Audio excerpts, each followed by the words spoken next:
They just Me drive me too. up the wall. Yep. You know, there'll be a lot of times where I'll just be sitting there going, damn, I wish I wasn't single right now. And then I meet someone and they just, all those toxic traits come out, the controlling and the manipulation and the lying, the scheming. And I just say to myself, thank God I'm single. It doesn't take long, man. You know? Now, I know that if you find a good woman that she's not going to be all toxic, but I think each and every one of us has a lot of toxic, well, not a lot, but No, we have no, toxic traits within us. you're right the first time. A lot? Yep. I don't know, man. I guess. Like when I'm by myself, listen, it's all about like recovery is all about bringing the focus back to yourself, right? Yep. That's why we're here, to bring the focus back to ourselves today. You know, I've been having trouble a lot with that lately, bringing the focus back to myself. One of my favorite young video game players, he's like an all star professional now. He went from, he's an 18-year-old kid, but I've been watching him since he was 16 years old, be a professional gamer. Like he's been top tier since I started watching him. He's friends with one of my favorite streamers, and he now is pro because he turned 18 and then he went pro. He's going to be making millions of dollars playing a video game. And his number one tip is I just like they ask him, how do you deal with all this pressure? He says, I don't feel it because I just focus on myself. You know, I don't care who I'm playing, all these big stars that I'm going up against. It doesn't affect me at all because I'm not thinking about them. I'm thinking about me. And for an 18-year-old kid to be at that level of thinking, like mentally, and he seriously does it, like you can tell he doesn't get phased at all. That was just what I needed to hear. Because a lot lately I've been going through the same thing, like that whole like addict thinking, like, oh, what do other people think of me, or oh, what are they gonna think when I say this, or oh, what are they gonna think when I do that? When in reality, the truth is, I have to bring the focus back to myself. What do I think of myself when I say this? What do I think of myself when I do this? Do I have any self respect left after I take this action? Or is there another path? You know? That's recovery talk. That's how I have to talk to myself every day because every day I say things to myself like, hey, you should just go out and gamble today. Oh, it'd be great to just go out and, buy a pack of smokes, buy some drugs. 10 years clean. And I still say these things to myself. But I don't do them because recovery has taught me to look at myself and understand that those things are wrong and tell myself why they're wrong, where those things lead to. So it's not about instant gratification anymore. Like, I don't need it like I did when I was in year one. All those things that excite me. They don't excite me anymore. Do you know why they don't excite me anymore? If you're growing up, No, because I know where they lead. They lead to death. They lead to prison. They lead to sickness. I Yes, they disagree. gambling, drugs. I think you're growing up. Yeah, but it's that's not why I think that way. Really? Really? Really. It's Uh, I'm attributing it to recovery. What recovery teaches people is to not look at, oh, this is going to make me feel good right now. That's what we all come in. Oh, we all just want instant gratification. Make me feel good right now. I don't want to feel this way anymore. Make me feel good. Make me feel happy. Or when you're feeling happy, It's not good enough. Make me feel more happy. Recovery teaches us to look in the future because of what we've done in the past. All these repetitive actions that we've taken in the past, and it all leads to the same thing: jails, institution, and death. So I don't look at gambling anymore as a way to make money. I look at Yeah. gambling now as a way to lose all of my money. It's not a way to make a quick buck. When I'm talking about drugs, it's not a way to have fun anymore and relax and let off some steam. It's a way to empty my wallet, kill all of my relationships, and begin hating myself to the point where I just want to die. Because when I play the tape all the way to the end, that's the honesty coming in there. When I'm honest with myself and say to myself, when I smoke this joint, how am I going to feel? I'm going to feel good for an hour, and then I'm going to feel like more. I want more, and if I can't get more, then I'm going to be miserable again. And I'm going to go on this quest to find more, you know? And I've already lost at that point, right? Because where the tape ends up, if I keep going with that line of thinking, is I'm going to end up with no money, no future, and no, what's the word I'm looking for here? It starts with an A: ambition. All my ambition is gone because the only thing that I can think about from this point forward is drugs. Even if it's just subconscious at first, because that's how a relapse always happens. I take the drug and then it just weighs on you, right? In the back of my mind I'm thinking, oh, that wasn't so bad. You know? Just got a little bit high there, just one joint. But I don't need it.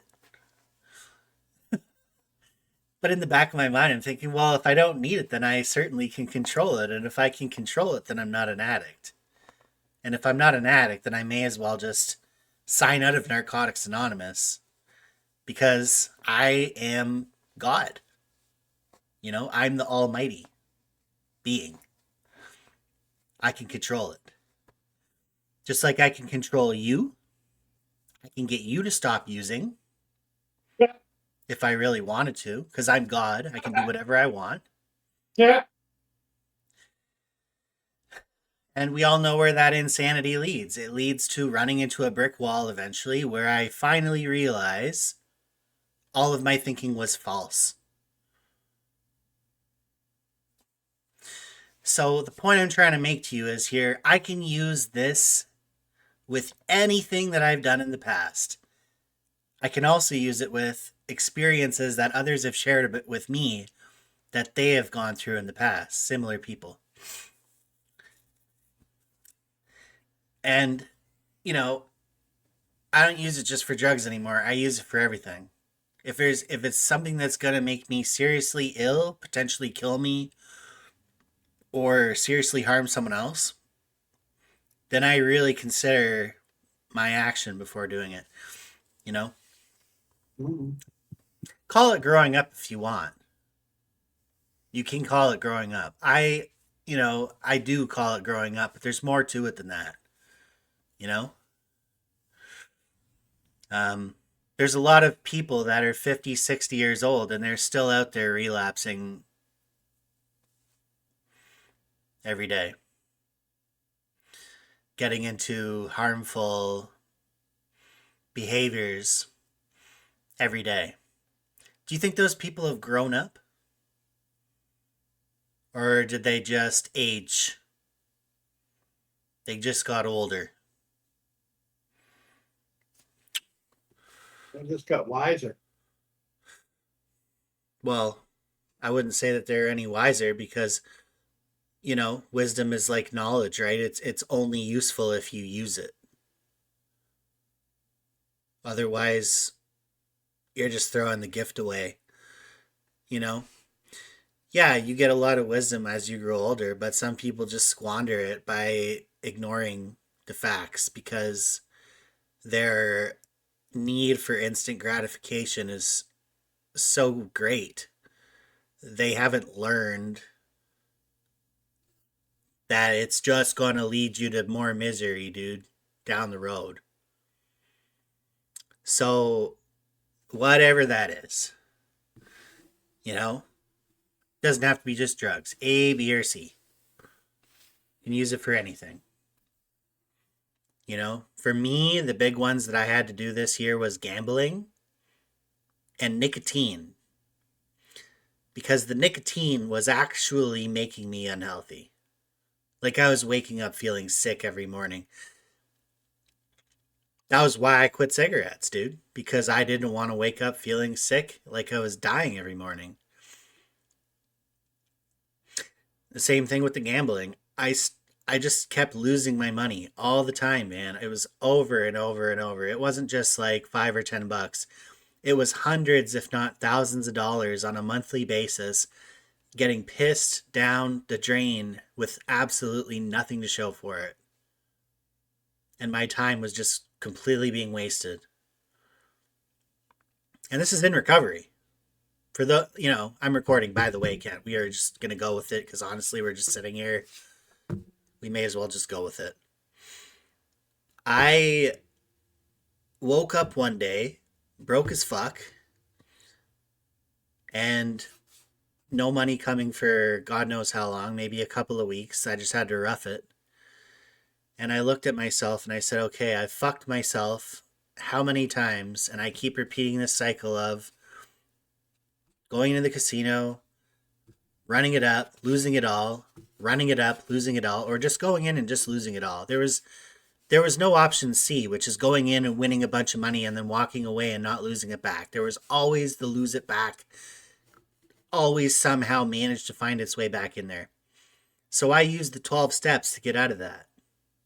I used my sponsor, you. I used you to get out of that. I would call Kent and I would just go, man, I really feel like fucking just losing it all today. And you just kind of guide me back into reality. And you knew the line of thinking that I wanted to be on, which was gambling is for losers. If you want to lose your money, go to the casino. If you want to keep your money, don't go to the casino. You know, man, I've gotten myself into a lot of trouble in recovery, but I always found my way out of it with the help of a friend in recovery. Not my mother, not my father, not my roommates. I get advice or I get a quote like I told you about that guy that played video games there that says he just focuses on himself. But you got to be in a position to hear it. I probably got that same message 5 million times, dude. Focus on yourself instead of focusing on other people. I probably heard that a million times, but it didn't hit me as hard because it came from a person that you completely wouldn't expect to say that, right? It came from a person who is by all rights and means still in high school, should still like just be graduating high school, has the key to life. That is the key to life, right? We focus on ourselves. That's the whole point of recovery. When I came into recovery, I was angry, I was hurt, I was broken because all of my thoughts and focus was on stuff that was external toward or external of me, things that I could not control.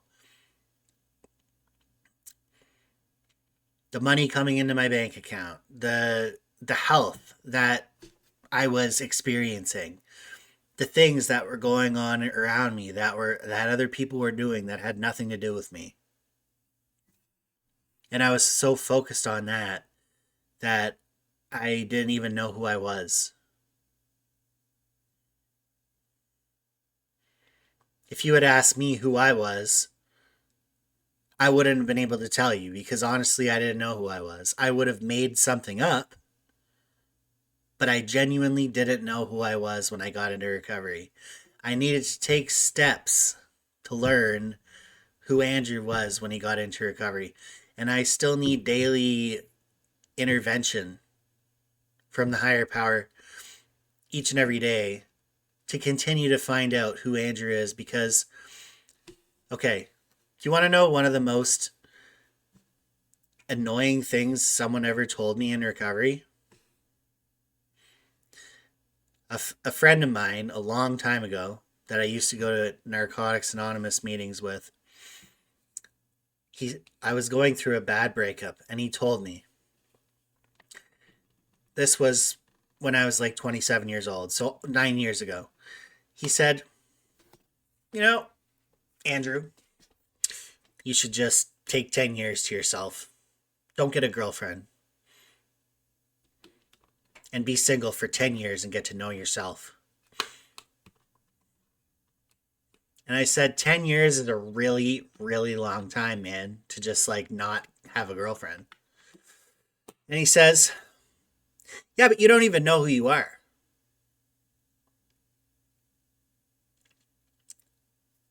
And I still didn't understand what he meant. Like, what do you mean I don't know who I am? Like, what does that have anything to do with having a girlfriend? He says, you're not going to be able to have a relationship with anyone else until you can learn to have a relationship with yourself. And I thought, well, fuck you. Like, how could, like, I was really offended by that. My ego was shot, because he had just told me, wow, I have to spend the next 10 years of my life alone, you know? But that's just that's just a testament to how much I hated myself at the time because even the thought of being with myself for just one miserable freaking day was like the worst thing in the world that anybody could have ever offered to me. You know, you could have given me a day with Hitler himself or made me spend a day by myself and I would have chose the day with Hitler. That's how sick I was. That's how much I didn't want to be alone. That's how codependent I was back in those days. Dependent upon the approval of others, you know? So much so to the point that if they didn't like something, I didn't like it. If they didn't say something, I didn't say it. If they didn't want to hear something, listen to this music, listen to that music, I didn't want to listen to that music. You know? But all of those things have changed for me in recovery today. Now, don't get me wrong. There are still some situations where you can't be completely honest with other people externally, but you can always be honest with yourself internally. You can always tell yourself the truth. What I mean by that is, let's say I've got a boss, right? And the boss wants something done, and I don't agree with it. I don't think what the boss is wanting done is appropriate or, it's not what I would do myself. But that's what the boss wants done. The boss is the boss, right? Right? The boss, if the boss doesn't get done what the boss wants done, everyone's getting fired. That was responsible for that not happening. Or they're getting in trouble. So do I need to go up to the boss and say, "Hey boss, I don't really agree with what you're doing right now. I think it's stupid." And just start telling him, every little thing that's going on in my head about what I think about what he just asked people to do. Like basically like let me give you an example. Let me give you an example. The boss wants the floor mopped, but it's already clean. You ever been in that situation before? The floor is sparkly clean, but the boss wants it mopped yet again. So instead of saying to the boss, "Hey, you're an idiot. Why would you make us go mop the floor? It's already clean." Instead, what I will do is say to the boss, "Okay, okay is all I'll say to the boss. And in no area, nowhere, will I say what I really thought of the boss's idea when I know that that information is just going to get back to the boss. Meaning, I'm not going to go tell my coworkers about the boss's stupid idea. I'm not going to go tell my friends that are friends with the boss about the boss's stupid idea. I'm just going to just tell it to my sponsor. That's it. You know? And that's it. And that's it. That's where that's so what that does is that prevents future problems from occurring because the boss hearing what I said about his stupid idea, whether I say it to his face or whether he hears it from someone else that I said it, it's the same thing pretty much, right? The boss now knows what I think of him. The truth is out. The boss knows that I don't think alike and therefore I'm a liability to the company. The same can be said for pretty much any situation in life. Sometimes things are like you said before, right? Can't sometimes things are better just left unsaid. And there's a time and a place for everything. And sometimes that time is never. Yeah, well, you have to learn to pick your battles. And I only take on a battle I can win. Well, we can't win every battle. That's exactly why I don't have every battle. You see what I'm saying? Yes, You know?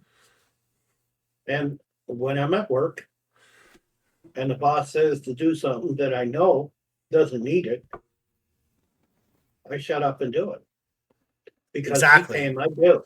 He paying my bills, you Correct. know? So he's doing So something good for you. The boss and is you see what we're talking about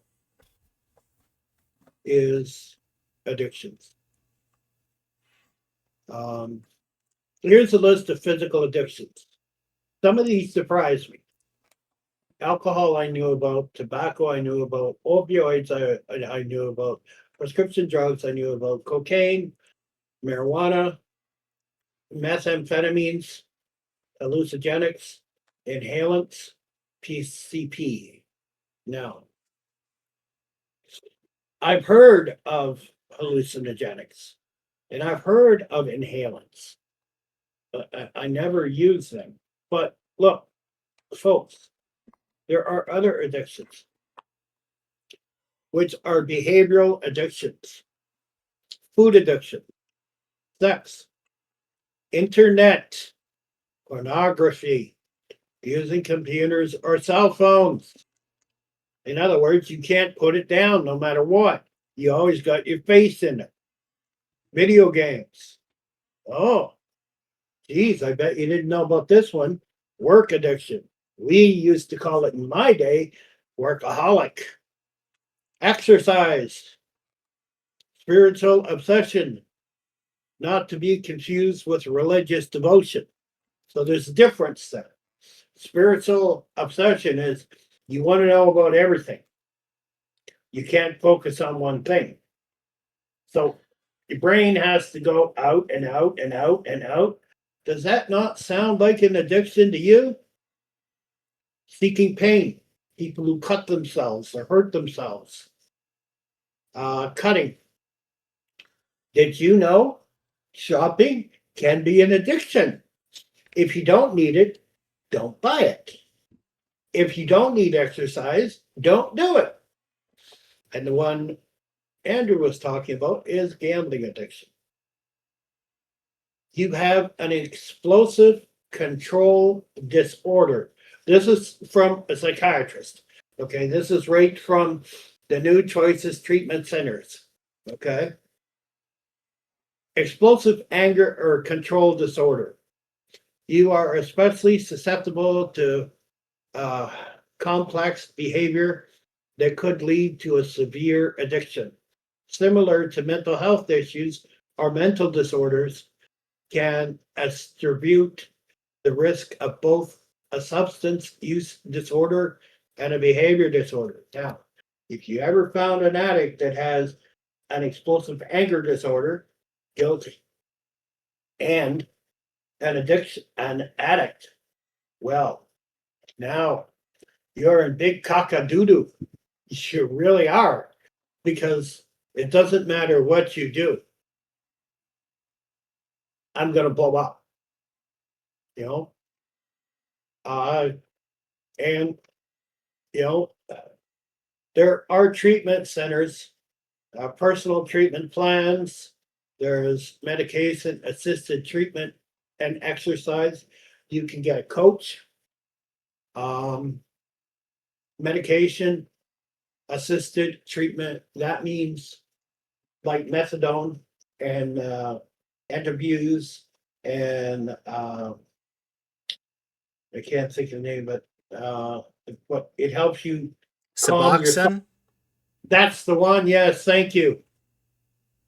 So, and the thing is, when you use this, okay, on your own, and you can't control it, it becomes an addiction. And all you're doing is going from one addiction to another. So, yes, I have to be careful. I can go crazy on video games. I used to spend 2, 3 days on video games, just so I'd finish the game, and then I would go and do all the special side quests and finish the game again. You know, does that sound like an addiction? There is residential treatment, which means you go to the facility, and there's also outpatient treatment centers. And this one does both. Okay. Um, there's a worldwide range of addiction recovery services, includes comprehensive behavior therapy, uh, declaration behavior therapy. Now that one gets a little technical because when you get into uh, declaraco declaracal behavioral therapy, it takes you back to the moment, and it's like I refer to it as regression therapy, and you go back into that reason, and I can help you with that. Now, I can't specialize any drugs because I'm not a doctor by any means. Okay. Um, and the thing about it is, you have to have behavioral therapy, family therapy. You also have to have help you build a routine, exercise regimen, and a sense of community at a facility. You can the numbers here, okay? You can call somebody. If you go on this site, which is New Sources Treatment Centers, you can call them, okay? They have an assistant that is in the bottom of the right hand corner. Just click on it. Or you can go to Get Help Today. You can also email them. Um, it doesn't say where their treatments. Oh, sorry, it does. San Antonio, Texas. But they would also have centers in different cities because it says new treatment or sorry, new choices treatment centers. So there's more than one involved here. And this is something that you want to get involved with. And also, I just noticed here on their site, they cater to veterans. So if you're a veteran, this is perfect for you. And I've worked with many veterans, and part of their issue is PTSD. For those of you who don't know that, that's post traumatic stress disorder. It comes from what they had to do. And remember, if it's your job, you're not held liable for that. but you are held liable for the choices you make and the drugs you use. So if you hurt somebody, well, this is where behavioral uh, therapy comes in, and the cognitive behavior therapy really helps with that because it helps you deal with, let's say you have it up to here and you're ready to pop. Well, this place will help you deal with that. Now, if you don't have insurance, this is one of those places that won't look at you. So if you're in Canada, you can talk to the health sciences. Any hospital will be able to point you in the right direction. If you're in the States, if you go to a hospital that doesn't accept or that does accept people non-insured, they can probably help you with this as well. And it's important that you combine this with behavior therapy, family therapy, because I had to understand me. Okay. And my family didn't want to get involved with me. The only one who even cared anything about it was my mom. And they did talk to her. Okay. They did contact her. Um, and she was able to help me quite a bit. Um, because my mother was a very dear soul. And when she passed, it really hurt me a lot. Now that's only one of them. Okay. If you search the internet and look up for different types of addictions, like for an example, Wikipedia, addiction is, sorry, addiction is a neurological disorder characteristic by the presence and intense use or usage of a drug or encourage in behavior that proceeds natural reward despite subsequent harm and other negative consequences. So, and for a list of this is the Addiction Treatment Center. Um, First one, there's 10 of them that they say that is the most dangerous. Alcohol. People aged 12 and under reported struggling with alcohol disorder. Now remember this. As of 2020, 10.2% or 2 million people are addicted to alcohol. That's crazy that a 12-year-old would be like wise enough to admit that they have a problem with alcohol at 12 years But old. Like, but see, they don't admit. That's the issue. Okay. And me and Andrew had this problem, which is nicotine. As of 2020, um, among the age people from 12 or older, 8.5% or 23.6 million reported struggling with nicotine. And when I this one was here, go ahead. when I was 11, that's when Mhm. everything started, like all the bad stuff, the smoking, the drinking, everything, drugs. Well, It was very normal in my circle. it, it is. In some circles, it is. Now, I didn't start using anything until officially until I was 18, but I dabbled with it since I was 50. Okay. Now, yes, I know the argument we're going to get here. Okay, marijuana is legal. What a crock of shit. I'll tell you So is why. alcohol. Yeah, but marijuana takes up to 6 months to come out of your system. So, tell me how that's good for you. And as of 2020, 5.1% or 14.2 million age 12 or older have had a marijuana disorder.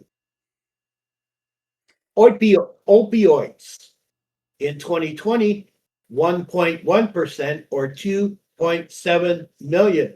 Now, in my day, this was higher. Okay. This was a lot higher. But as of 2020, only 2.7 million age 12 have had opioid abuse. Now, this Where, one's where, going to shout. where are you getting these stats from? This is from the Addiction Center. Yeah, but Um, what's the website? it's called the Addiction Center. The Addiction Uh, Center. yep, and uh, it has a number here, and or you can just put your number in to get a call. Okay, um, it looks like they're all over the states. Now, inhalants. Now, only 0.9% have this problem. This is a very dangerous one. Out of all of them, I think this is one of the worst ones. Um,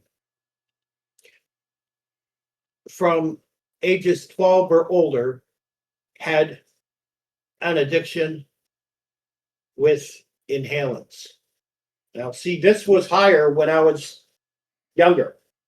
Cocaine, which was one of my DLCs. As of 2020, 0.5% or 1.5 million aged 12 or older reported having an addiction to cocaine. One of the reasons is it's not as easy to get anymore. What about that As new? of What about that new drug they got there, fentanyl? What's the? Do they have a well, now statistic on that? I don't see it, but however, in cocaine and heroin, the thing you have to be afraid of is they lace it with fentanyl. And here in Canada, we have an epidemic. Every paramedic, every officer, every fire person must carry a Narcon kit with them. It's part of it's on their belts. Okay. And for the firemen, they have many in their fire trucks. Or sorry. Pardon me. Fire person. Okay. They have it in the trucks. Okay. As of 2020, 0.3% or 9,200 ages 12 or older report a heroin addiction. Stimulants,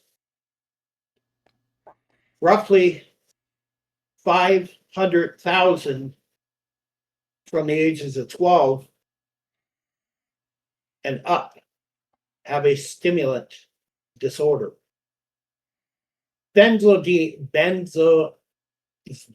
Benzodiazepines, okay? This is nearly 2%. That's 5 million who are prescribed benzodiazepines reported missing that, misusing them. Of these, roughly 2.2% or 5 million of the met that requirements for benzopine use disorder. That, Benzodiazepines. thank you. Yes, I did those. benzodiazepines. And this is usually prescribed from doctors. It's usually prescription drugs. Um, Yeah. and then you have, Modest Mouse did a good song about that one. Did you ever hear the song Dramamine? no, yeah, I think I did. That used to be some good shit back in the day, man. Modest Mouse. That used to be one of my Yep. favorite bands. Now the number to this place um, is an 855 number 275 8683. So Hmm. we'll put that on the link. I'm yawning today, Because buddy. pardon? I'm yawning today. Too much benzos. Yeah, No, I'm just yeah. kidding. Okay, and it let me see. Um, it looks like they're in Maine. They're in that looks like I think that's New York, and then down in Texas and Florida. That's where their main operations are, but these places will have connections all over the place. And if you want to know if um, another place you can go is the Simcoe Addiction and Mental Health. Now, I believe that's Canadian. Yeah. Yep, it Well, they is. can contact us. They can if there's anyone that needs help, they can contact us, and we can refer them to the nearest detox or treatment center location And nearest to them. yep, and the chemical addictions. Get this: 21% of Canadians use cannabis, and 76% drink alcohol. 76%. 76%. I figure the number for marijuana will increase now that it's legal pretty much everywhere too. Well, this was in 2000 sometime. I don't see exactly where they got their stats, Well, that's but why I don't really follow those stats, man, because those stats are inflated half the I time. don't think so. I don't think so You don't think because so? no, not when it comes to uh, Canadian stats because they don't do that. They don't blow it out of proportion, and I believe that 76 drink alcohol. I believe it's higher. Okay. Doesn't Um, surprise me, honestly. Like, yeah. you know, to be a non-drinker in today's society, you're a weirdo. You know, there's Well, a very drinking. small percentage of the population that actually doesn't. And we're not Yeah. talking about drink alcoholically. We're talking about just drink in general, drink socially or drink, once in a while. Um, I would say that out of those people that do drink, probably only 5 to 10% are actually alcoholic. Oh, yeah. And I see where they got their thing. Um, it was between 2003 and 2020 is where these stats come from. Yeah, and So see, like 5 years, a lot has changed, bro. Like no, no, I a lot understand has that, changed. but it's like, um, see if we go. So you can find all this stuff on the internet yourself. Um, and some of the treatment centers are really, really, really nice. Um, myself, um, I went to a treatment center, which, if you're a Christian, this is one you can go to, which is in Sudbury, Ontario. It's called Stonehenge, and it's fabulous. Okay. Um, because they dealt with alcohol, amphetamines, cocaine, ecstasy, well, fentanyl's on this one, so it must be updated.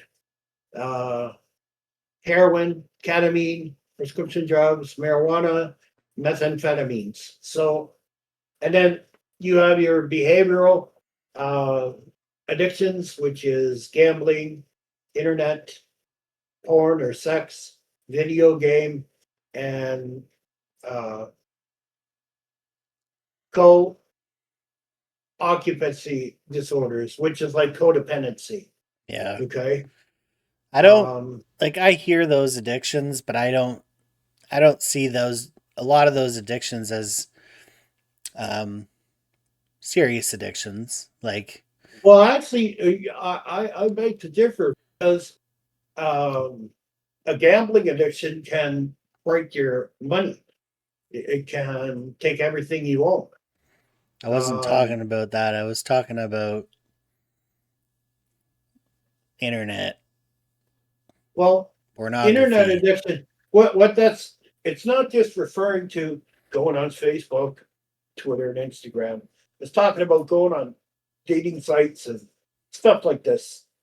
We've talked about that it can be an addiction. They can You know? get out of control, that's for sure. Like Mhm. they need to be looked at, you know. Like if you're on the internet all the time, um, and you're calling into work, or you're not going to work, or you're not working, you just prefer to stay home and be on the internet. Well, I think you may have a problem there. Or I'm Okay. at work in the bathroom looking at porn Well, on my yeah, but phone. that's the next one. Okay. Yes. I'm just Yes. kidding, but no, I seriously, I'm not kidding. Actually, I did that, but No. I'm just Yeah. saying, like, you know, You know, and it's these are very, trying to bring a very little bit of comedic relief into the mix here. well. It's Come on, sadly bro. this is not. I don't feel this is something can be joked about because it can get really serious. Yeah. I've seen people gamble so much that they use their savings Oh, and fuck yeah, man. they I have nothing. I just told you about my gambling addiction like half an You know? hour ago. Like it was I bad, know. dude. It was Yeah, bad. it was. Um, And the only way out of that was to just stop gambling 100%. Like and stop that's the thing. depositing, stop going into the That's the, casino. that's the thing. And the easiest fix to that. Okay, if you're addicted to something, the easiest way is to disconnect from all your contacts. And if you're going on dating sites, block them. If you're going on gambling sites, block them. You know, Do because you do that you really way, need to block them though? I think so. Because um, if you look at an addiction, um, if I kept my dealer's phone number, you think at times I wouldn't be tempted to call them? Yeah, but I mean it's different with And casinos, man. Like no, it there isn't. No, it isn't. there's Because I'm millions of getting them. there. I know that. And the thing is, if you go on them, block them.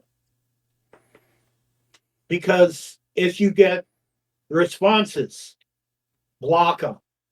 You know, do you know how many times a week I get just free spins advertisement?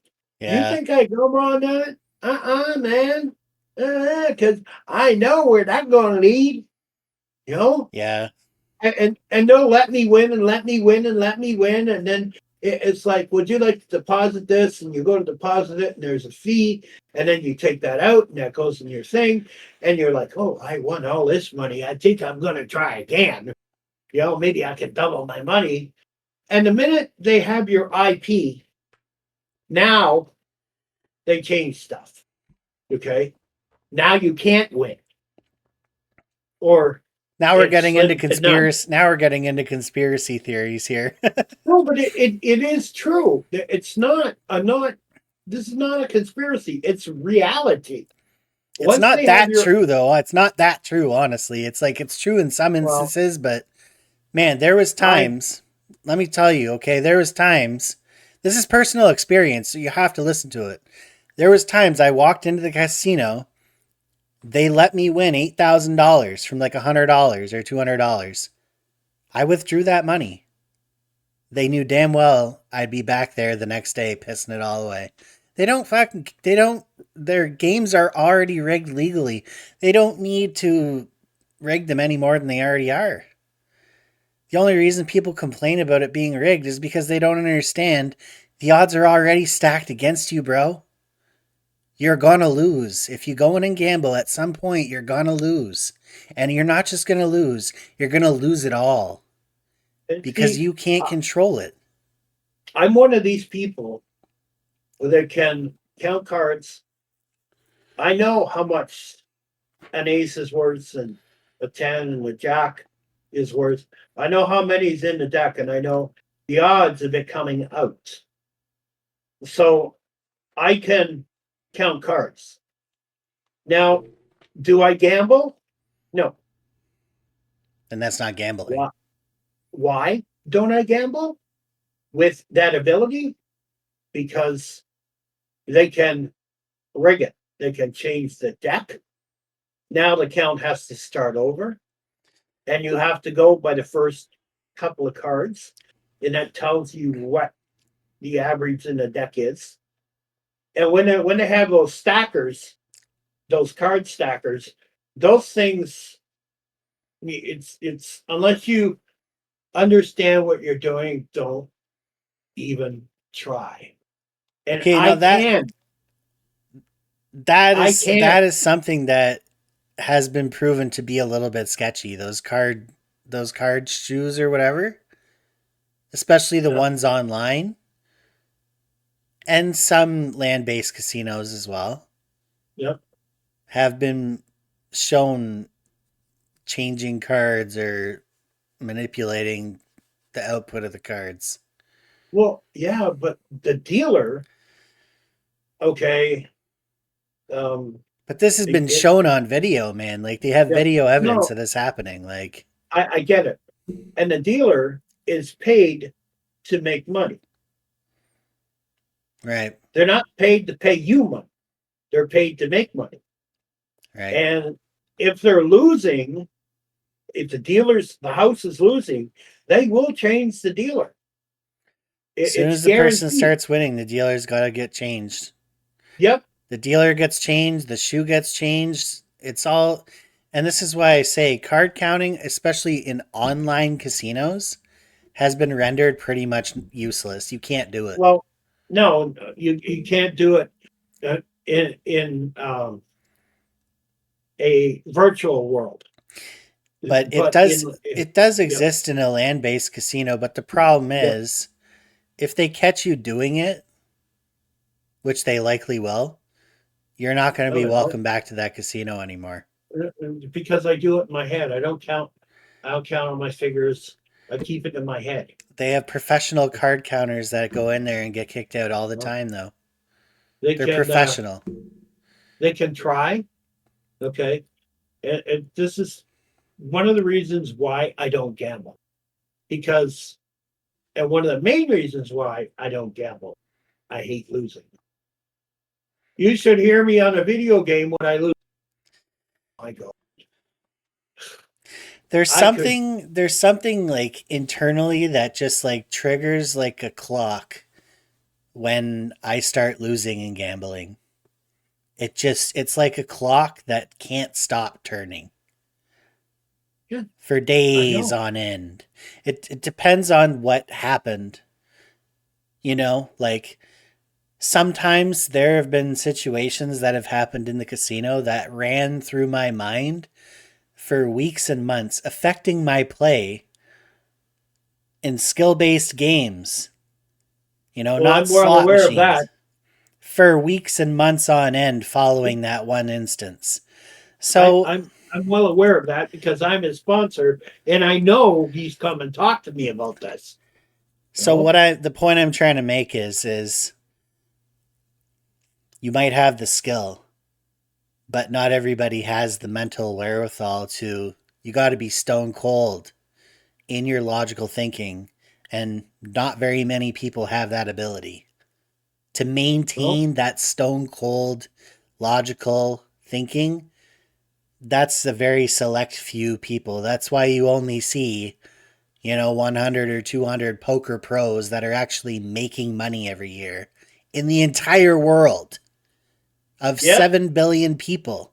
Why is it that only 1 or 200 people can make actual money, whereas the rest are all losing. It's because they're not paying money. skill. It's They're not paying skill. money. No, they're It's paying money. yeah, it's their mental wherewithal. It's not there.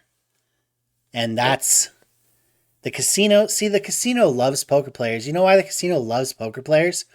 It's a guaranteed profit Yep. because the casino is never going to lose money when they're dealing poker cards. The only people that lose money in a poker table are the players.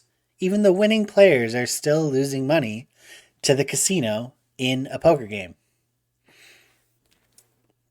Casinos Yep. actually hate poker though. You know why? Because it doesn't make them very much money. Nope. Casinos make 90% of their money from a slot machine. Yep. Do you know why? Because Tell us. contrary to popular opinion, there is no such thing as skill when it comes to slot machines. No. There may be a few people that can interpret a slot machine that it's likely to pay out here, but your average Joe that just goes in with $100 and puts it in a random machine doesn't think like that. They just go in thinking, I got $100. I'm going to put it in this machine. I'm going to walk away with something or I'm going to lose it all. One of the two. They don't have a strategy. Their only strategy is, how long can I make this money last? You know? No. The casinos is making so much freaking profit from a slot machine because it's volatile and it's only set to pay out a certain amount back to the players. So it's guaranteed in the long run to always make the casino money. But on top of that, players are betting millions of dollars, like losing millions and millions of dollars. If let's say a casino is set to make back 10% of what gets put into a slot machine per day, right? And that casino took in $1 million from slots just in one day. 10% of $1 million is $100,000. Again, $100,000 by just literally doing absolutely nothing because you don't have to pay dealers to run the slot machine. You have to pay maybe one or two attendants, maybe three attendants. Whereas at a poker table, let's say you're running 10 poker tables, all taking in a rake of around $500 an hour. 10 tables, $500 an hour for 8 hours a day. So 500 times 10, $5,000 times 8, that's $40,000. So your casino has to be making that much money, which is a lot of money. That would be a high amount of money to be raking in off poker tables. $40,000 a day. Those had to be some pretty high stakes poker tables. We're talking like, you know, we're not talking 25 cent, 50 cent tables. We're talking, we're talking $1, $2, $5, $10 tables. That's some serious cash, man, that those slot machines bring in. I bet you they could make that. I bet you they could make $1 million off of those fucking nickel slot machines if they had about two or 300 of them in a casino every day. Just off that alone. Let's say your average casino, we're going to get out a calculator here. Let's say a casino has 300 nickel slot machines and they're open for 16 hours a day. That's 4,800 hours that these slots are available for. Now, let's say that the slot makes, on average, this is just a rough estimate because some of these slots are like the bet size is $700, $1,000. Let's say that this slot is making $500 an hour. That's $2.4 million in one 16-hour day. After you pay all your workers, pay all your wages, pay all everybody off that needs to get paid for staffing that day, that's probably roughly about between $2,000 to $5,000. So let's say $5,000. You got all your staff paid off that ran the slot machines that day. Ken, I just did a calculation while you were gone. This is going to blow your mind.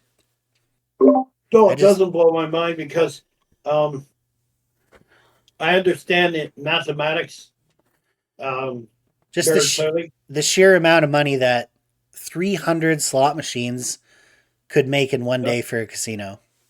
If they yep, make, let's say they're open for 16 hours a day, okay? Let's pretend like this is a Vegas casino, a busy Vegas casino.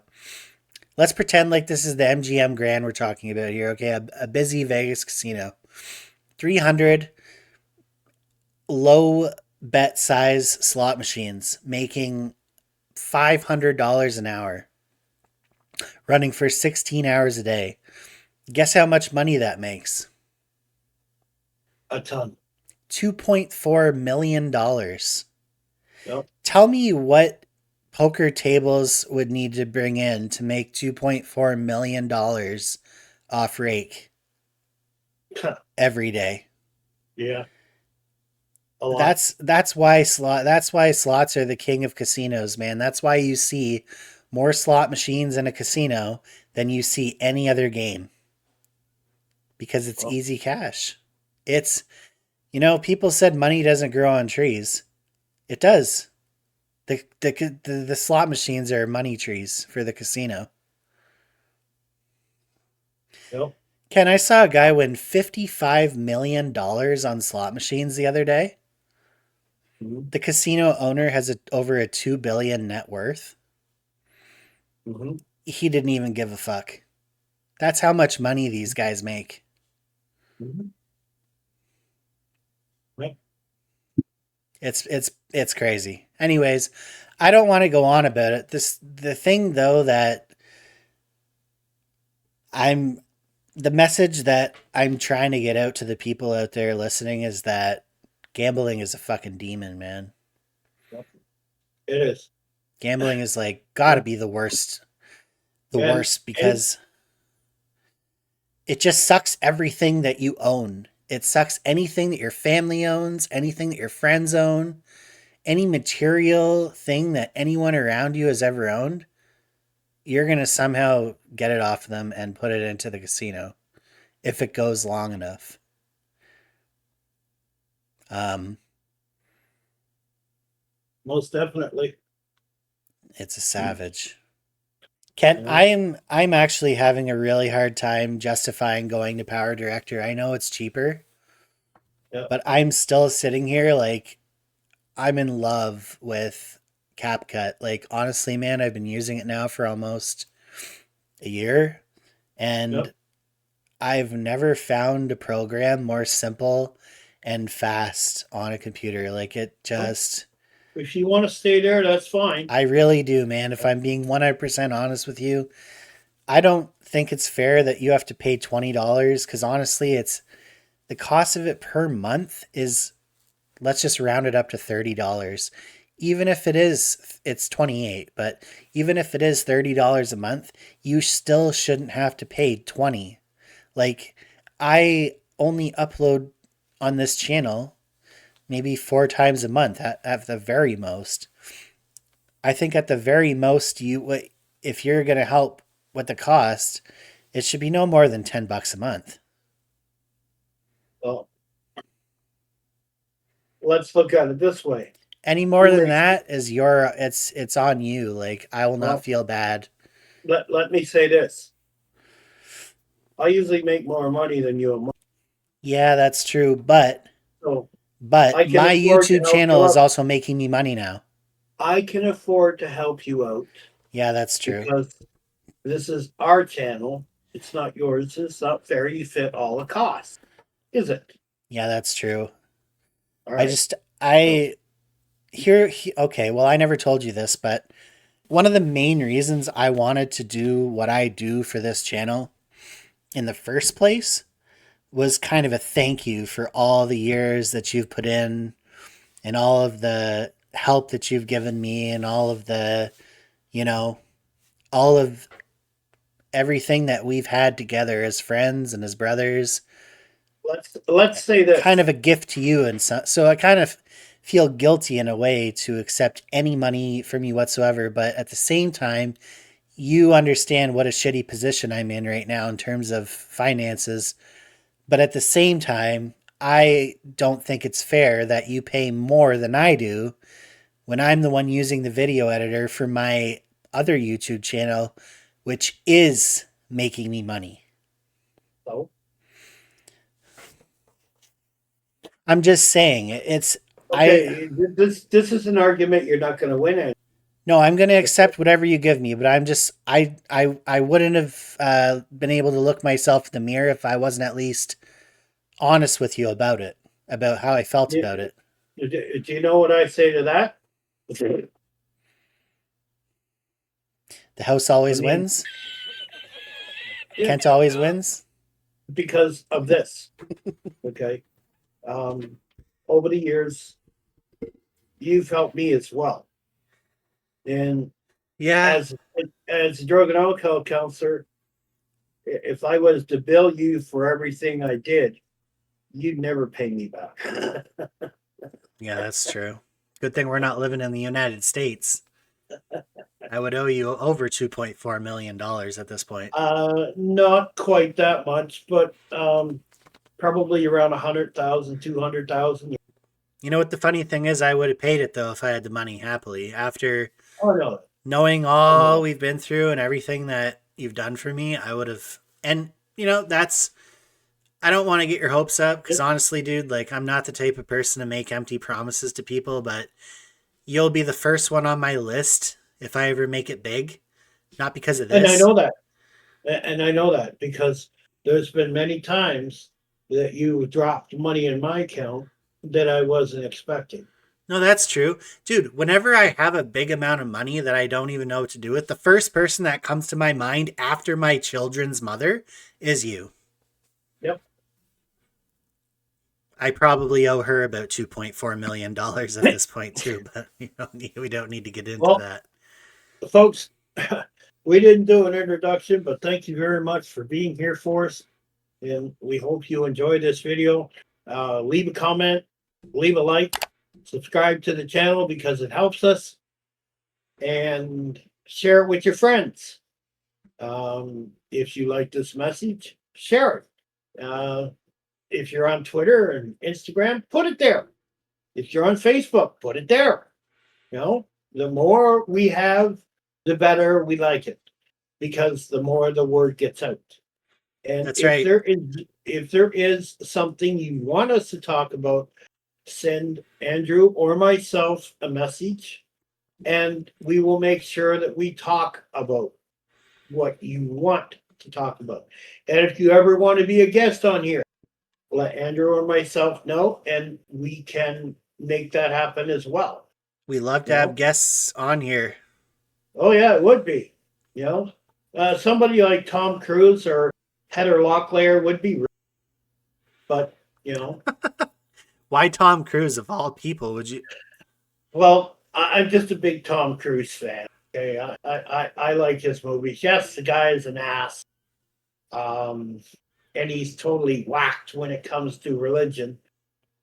But I like his acting, I'd like to and get in that case. I'd like to get um, Jim Carrey on here. oh, that would be Oh hilarious. my god, that guy's a freaking nutcase, man. He'd fit right in here. Yep, yep, he would.